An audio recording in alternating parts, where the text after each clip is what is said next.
Ah, bah vous êtes là, ça tombe bien. Vous aimez bien, c'est mon nouvel appart. Ouais, c'est plutôt sympa, YouTube Money, hein, ça commence à rapporter. Et on va faire le test du Surface Book 2. En tout cas, pas le test complet, mais une vraie prise en main. Et puis, justement, on aura la chance d'avoir un insight de nos amis de chez Microsoft. On y va tout de suite, mais enlevez vos chaussures, c'est boueux quand même.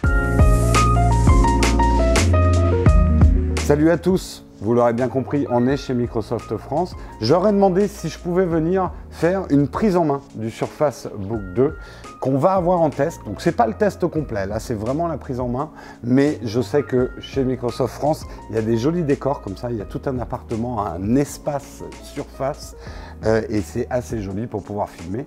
Et justement, c'est la prise en main de ce produit. Alors pour ceux qui suivent la chaîne depuis longtemps, j'avais testé la première Surface Book, un produit dont j'avais dit quand même, il y avait des choses que j'avais trouvé très intéressantes dans ce produit, après avec un certain positionnement prix qui se confirme, mais effectivement, le produit maintenant c'est défini. Ça fait 2 ans que ce produit a été lancé, le Surface Book. Il n'a jamais été imité pour l'instant, c'est-à-dire qu'un produit assez complexe comme ça, puisque ne l'oublions pas, le Surface Book, c'est quand même un écran qui se détache, qui peut faire office de tablette, qu'on peut aussi mettre dans plusieurs positions pour travailler, j'allais dire pour travailler comme ça. Là, c'est certainement la position la plus stupide hein, pour utiliser la Surface Book, mais plus sérieusement, vous pouvez l'utiliser comme un chevalet, comme ceci, avec votre petit stylet. Vous pouvez aussi l'utiliser comme un grand calepin, prendre des notes, dessiner ou mettre sur un bureau. Bref, vraiment un ordinateur sans compromis parce qu'on est quand même très loin de la puissance d'une tablette. C'est un vrai ordinateur. Quand on va voir ce qu'il a dedans, c'est assez impressionnant cette année, mais avec un form factor qui lui est quand même unique et une finition qui est vraiment premium.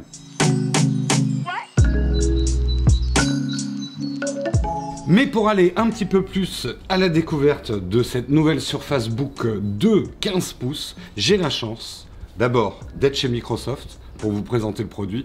C'est rare quand même de pouvoir faire un hands-on. Après, normalement, on a le droit de dire ce qu'on veut. Hein. T'es libre. T'es sûr? Je vais pas me faire frapper à la sortie si je dis du mal du produit. Hein. Jérôme, tu fais ce que tu veux. Bon. Attention, tu me connais pas. On va voir, on va voir. Mais donc j'ai la chance d'avoir Quentin qui est responsable Surface. Enchanté. Pour France, donc tous les produits Surface. Ouais, voilà, responsable de marketing de la gamme Surface pour la France. Mais justement, est-ce qu'il y a un fil rouge, une philosophie Surface qui commence à se dessiner maintenant chez Microsoft? Ouais, bah en fait, on a fêté il n'y a pas très longtemps le 5e anniversaire de Surface Pro, donc on commence à avoir un petit peu de recul sur la gamme, mais c'est vrai qu'il s'est passé beaucoup de choses depuis Surface Pro.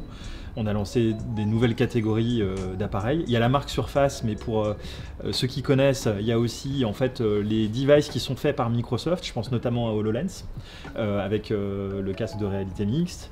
Donc il y a beaucoup d'investissements qui sont faits par Microsoft. L'objectif en fait, c'est de maîtriser à la fois le hardware et le software. D'un point de vue du développement des produits, pour proposer des expériences qui soient les plus innovantes possibles et les plus cohérentes possibles. Voilà. D'accord.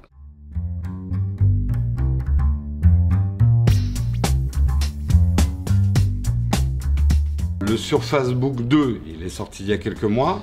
Là, la nouveauté, c'est le 15 pouces. Quelles sont au niveau design déjà les nouveautés de cette Surface 2?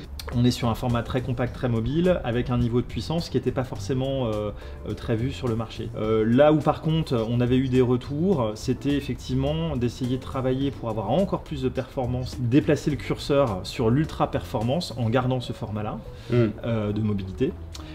Travailler sur l'autonomie. Beaucoup d'utilisateurs qui nous ont dit le 13 pouces 5 c'est bien, mais nous on veut que vous alliez encore plus loin sur la perf et sur le côté confortable du produit et un peu moins sur la mobilité. Ouais, notamment les gens qui travaillent dans le graphisme, montage, photo, etc. C'est vrai que 15 pouces, c'est presque un minima pour faire du montage vidéo. Je pense aussi à la communauté de développeurs qui effectivement une communauté qui nous avait remonté pas mal de feedback de ce type-là. Donc on écoute et puis on développe. Est-ce qu'il y a eu des changements sur le système d'articulation qui a fait beaucoup couler d'encre? Ben oui. Moi que je trouve fascinant. C'est une pièce d'ingénierie assez magnifique. Bah, en ingénierie, c'est assez bluffant. Il y avait des vidéos qui avaient été faites à l'époque au lancement de la première version qui montraient les crochets à l'intérieur et en fait cet aspect à la fois mécanique des crochets qui se détachent et qui se rattachent et cet aspect aussi logiciel. Quand on s'était rencontrés la première fois tous les deux, on en avait parlé de ce côté effectivement si tu es en train d'utiliser un logiciel qui consomme sur ta carte graphique, si tu appuies sur le bouton pour détacher l'écran, c'est pas possible. Ouais. Donc tout ça c'est vraiment bien pensé. Au niveau du clavier, vous avez travaillé, je crois, là aussi dans la subtilité, mais un petit peu sur... un des partis pris qu'on a sur Facebook, c'est effectivement d'offrir le maximum de distance de course pour vraiment avoir la sensation d'avoir un clavier mécanique. Et en même temps, au niveau de la sonorité, un confort de frappe et un confort audio qui est super parce qu'effectivement, elles sont très silencieuses. On m'avait aussi beaucoup parlé, ça c'est un truc qui était vachement ressorti, de l'espace, tu sais, quand on ferme... Ça a fait couler l'encre aussi. Ah ouais, mais il y a des trucs qui vont se glisser entre, etc. Honnêtement, bon, bah après, je suis un peu parti pris forcément, mais honnêtement, je pense que c'était un petit peu du fantasme. Finalement, on s'est rendu compte auprès de nos utilisateurs qu'il n'y a pas de truc qui se glisse entre ou quoi, il n'y a pas de souci. C'est vrai que c'est un espace qui est très fin. Et puis aussi, avec les lancements des nouvelles versions, c'est un espace qui s'est légèrement réduit aussi. Ouais. Donc voilà. Là, sur cette version 2, il n'y a pas eu de changement majeur. Donc esthétiquement, de l'extérieur, non. Après, tu sais que tout se fait dans les petits détails. Donc on a retravaillé sur le mécanisme pour que l'attache et le détachement soient encore plus fluides et le plus souple possible. Voilà. Oui, et avec plus de sécurité aussi, d'après ce que j'ai entendu. Le magnétisme est renforcé, c'est ça? Ouais, voilà. Et puis, quand on rattache cette partie-là. Et tu pouvais avoir une légère résistance quand tu voulais l'enlever avant. Attention, je fais un parce que c'est lourd, hein. Enfin c'est lourd. Bah, le 15 pour du 15 pouces, c'est... Mais voilà. Comme par magie, ça tient. Ouais. Heureusement. Hein. Ouais. Sinon, ça aurait été une interview très courte, je pense. Bah, rassure-moi, on l'aurait refaite. Je sais pas. Ah d'accord. Moi, je dis la vérité. Ça casse. Hein. On est sans filet. Et les gens me connaissent en plus, je suis Bonaldi en puissance. Hein. D'accord. Moi, je démontre un truc, ça se détache automatiquement. Ça, tu m'as pas dit. Faut le savoir.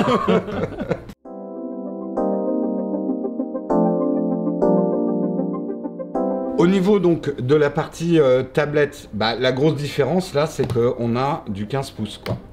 Alors, on a du 15 pouces, donc le modèle 13 pouces 5 existe toujours, il a été lancé il y a quelques mois, et là depuis le 15 février, on a ce modèle 15 pouces. La tablette se détache. Tous les composants, on va dire, principaux sont entre tes mains. Je garde mon stockage, mon processeur. Ouais. En fait, tout ce que je perds, c'est ta carte graphique. Ma carte graphique. C'est-à-dire que là, virtuellement, tu as un PC dans les mains, si on regarde juste les composants et qu'on exclut le clavier, bien évidemment. Mais en tout cas, après, hormis ça, tu as un PC. Donc qui est très fin, qui est très léger aussi. Alors ça pareil... C'est dingue là, on voit... Alors à l'écran ça fait peut-être épais, mais comme c'est du magnésium, l'ensemble est quand même, pour un 15 pouces, c'est très bizarre d'ailleurs. Ouais. Enfin c'est bizarre, c'est agréable, mais ça fait très très grand hein, quand même. Ouais. La philosophie avec Surface, c'est d'être sur des appareils hybrides qui en fait s'adaptent à ton usage et c'est pas toi qui t'adaptes à l'usage de ton appareil. Ça c'est notre philosophie. Alors c'est vrai parce que tu as des designs produits qui sont modulaires et c'est vrai que le fait en plus que tu puisses jouer sur le tactile, sur le stylet, sur la souris, le clavier, en fait que tu puisses l'utiliser de plein de manières différentes, ça offre toutes ces possibilités-là.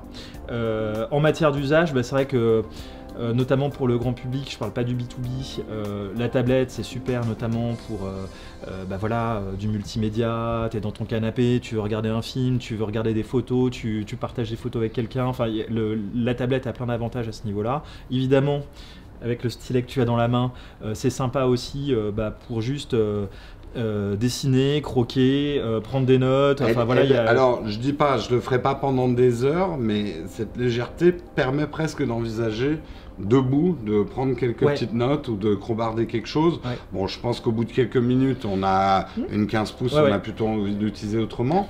Mais je le redis, la légèreté est assez surprenante quand même. Hein. Alors par contre, ce qui est hyper important, et là-dessus, faut pas tromper, on va dire, les gens qui nous regardent. Et puis notre positionnement, il a toujours été clair.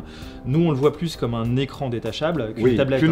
Parce qu'il n'a jamais été question de dire, c'est une tablette, vous allez prendre l'écran, le mettre dans votre sac, faire votre journée, etc. C'est pas le but. En autonomie, ça marcherait pas non plus d'ailleurs. Autonomie, là, en lecture vidéo, on est à 3 heures. Ouais, alors écoute, la vérité est entre 4 et 5 heures. 4 et 5 heures, d'accord. Et au niveau de la connectique, la connectique, c'est un sujet qui est important et sur lequel on est particulièrement confiant avec Book parce que c'est clair que dans les feedbacks qu'on nous avait remontés, on nous a dit qu'est-ce que vous faites intégrer l'USB-C, mais en même temps on entendait, et notamment on s'est servi des lancements des derniers Mac, l'expérience Apple, on a vu ce qui s'est passé sur le marché et on s'est dit en fait la vérité elle est peut-être au milieu, on va pas faire blanc ou noir, on va faire les deux. Et donc en fait on garde bien sûr notre slot SD, qui nous semble pratique considérant les gens à qui on s'adresse. On garde l'USB classique, standard, parce que même si l'USB-C arrive très fort, etc., on a quand même beaucoup de demandes encore en USB-C traditionnel. Et puis on rajoute un port USB-C. Et ce port USB-C, je peux recharger aussi avec? Oui, alors voilà, tu peux aussi faire de la charge dessus. Ça veut pas être bon. C'est la charge que tu. Mais en appoint, ça peut être super. Ah oui, ça charge pas aussi vite que le chargeur dédié. Non, parce qu'en alimentation, c'est quand même un bloc alim qui envoie un petit peu du jus. Donc voilà, mais ceci dit, oui, ça recharge. Donc c'est vrai que dans le jeu de connectique, au travers l'USB-C, le SD, l'USB-C et puis le port propriétaire pour le rechargement, tu as vraiment tout ce qu'il faut pour ton utilisation. Pour l'utilisation, pas la peine de se trimballer avec des tonnes de câbles, d'adaptateurs et de dongles. Alors, parlons peut-être des plus grosses modifications sur cette Surface Book 2, qu'elle mérite son titre de 2. C'est à l'intérieur qu'il y a eu beaucoup de changements. Donc le 15 pouces, on le trouve que en i7. Vous l'avez pas en... Ouais, c'est ça. C'est-à-dire que là, de toute façon, le 15 pouces, là, très clairement, de par son aspect un petit peu moins compact et donc mobile que son petit frère en 13 pouces 5, là, effectivement, c'est un focus très clair pour nous sur la performance. Donc c'est du i7, c'est du 16 Go de RAM, et après, en fait, en fonction des modèles, on va choisir la taille de son SSD. Donc là, on en est à la 8e génération Intel. Ce qui est important, c'est que c'est des processeurs quad-cœur. Et tu as une carte graphique qui est une Nvidia GeForce GTX 1060. 1060. Avec 6 Go de RAM intégré. Et dédié donc au graphique. Et là, c'est vrai que, en termes de perf, c'est vraiment impressionnant. C'est une machine qui est très robuste, très puissante. Là, on a un portable qui peut tout à fait être un portable de gamer, mais qui ressemble pas à un portable de gamer. Et ce qui peut être un gros avantage pour certains, on le sait, ceux qui se planquent au bureau pour jouer à PUBG ou à Fortnite. On vous connaît, un bon produit pour vous. Aussi. Le cœur de cible de ce produit étant effectivement les gens qui ont besoin de ressources PC sans compromis, mais avec une très grande mobilité, une très grande flexibilité. C'était votre prio numéro 1. Tant mieux si on peut jouer dessus. Généralement, ça va de pair. Merci en tout cas sur toutes ces précisions, sur cette nouveauté 2 donc, de la Surface Book. Et j'ai hâte de voir ton test. Le test complet, ça va prendre du temps, mais là déjà, je vais faire un hands-on. Donc je mets mes mains dessus et c'est bien, c'est agréable, c'est doux, c'est chaud. Voilà, hands-on, merci. Merci beaucoup. Merci en tout cas. Je t'en prie, je t'en prie.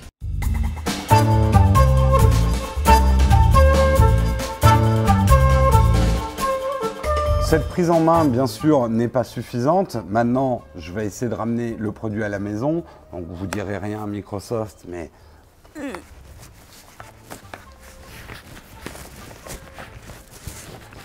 c'est pas facile. Mais quand même, déjà, en une première journée d'utilisation, on a tourné autour. Ça reste un très beau produit, hyper premium. Cette finition magnésium, elle est assez unique. Vous n'aurez vraiment pas l'ordinateur de Monsieur Tout-le-Monde.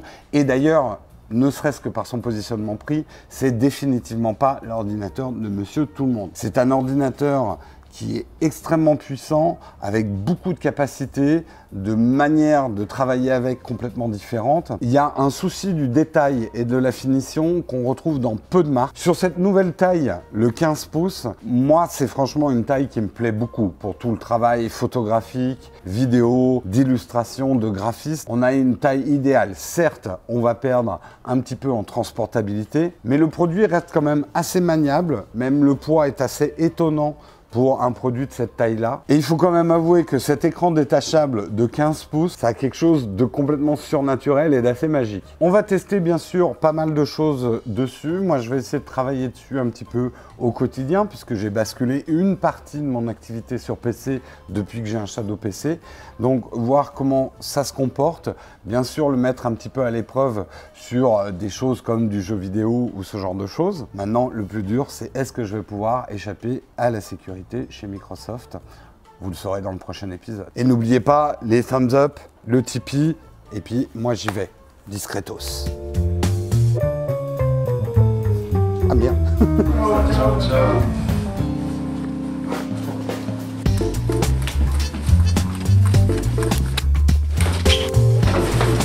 Ah, ça le fait.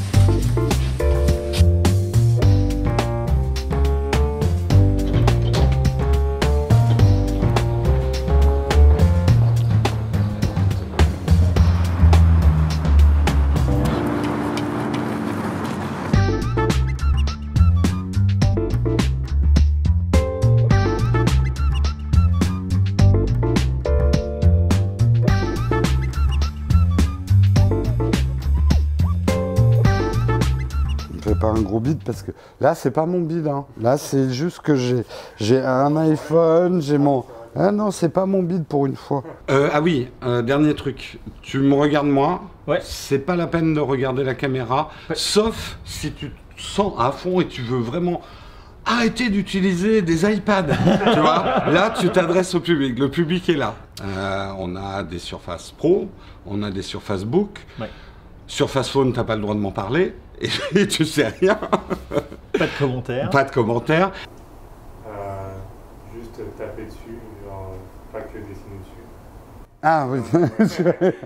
Bim. C'est bon là, je tape assez dessus là, c'est bon.